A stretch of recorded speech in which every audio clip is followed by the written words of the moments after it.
Hey, what's going on, guys? So Phasmophobia just got a pretty packed update, and this one actually changes a lot more than I expected when I first skimmed the notes. The big thing that jumps out right away is that Willow Street got a full rework. The layout is still familiar, so it is not like they completely threw the house away, but a bunch of the rooms have been repurposed, the flow has been cleaned up, and there are new assets and props all over the place. So even if you know that map really well, it's probably going to feel a little strange for a while in a good way, because you will be walking in expecting one thing and getting something else.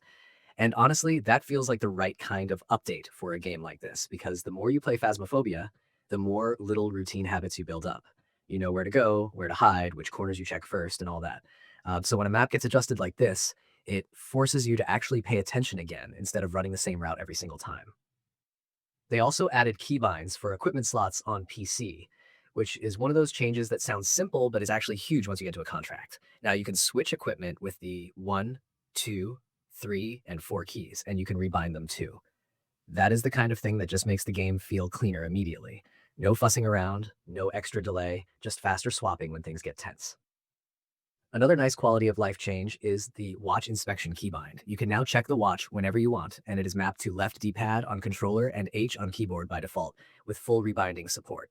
That is small, but it is the kind of detail people appreciate because you do not always want to be stuck waiting for a specific animation or menu moment just to see the time.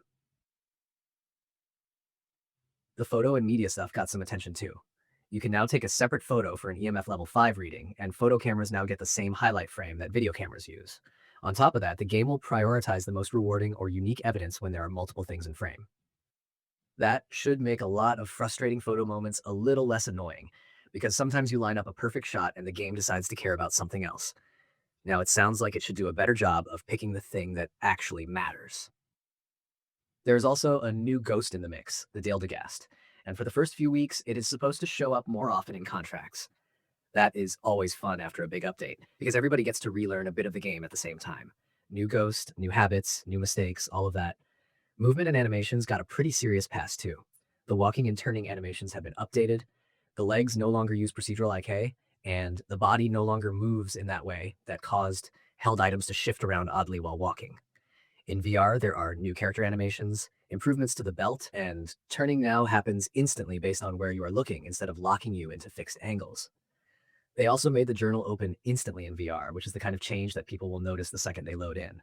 It just makes everything feel less clunky.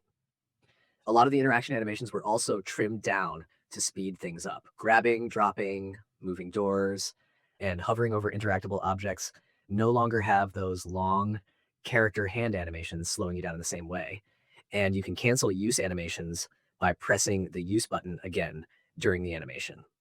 That means you can swap equipment faster without feeling like the game is making you wait just because it wants to show off an animation first. The journal itself is now closer and opens faster too, so they clearly wanted the pacing to feel snappier across the board. There are a bunch of smaller gameplay tweaks sprinkled in as well. Sunny Meadows got a behavior change where the ghost only locks the doors to a wing if both the ghost and a player are inside that wing.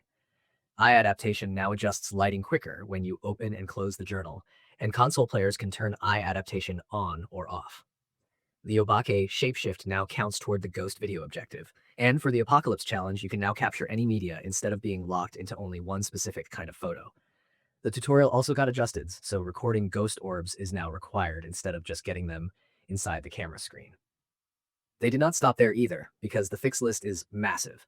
Network stability got improved to reduce disconnects. There are fixes for cursor bugs, voice recognition issues, shop UI problems, lighting problems, and a bunch of visual issues with ID cards, cosmetics, and character models. Equipment got a ton of fixes too, from flashlights disappearing or becoming unusable to sound recorders, spirit boxes, firelights, incense, crucifixes, and cursed possessions acting up in weird edge cases. Ghost behavior got cleaned up as well, including fixes for the Kormos, Phantom, Raiju, and some door interaction problems. Location issues were tackled across several maps too, including Brownstone High School, Camp Woodwind, Maple Lodge, Sunny Meadows, Bleasdale, and the tutorial. So overall, this is one of those updates that does a little bit of everything.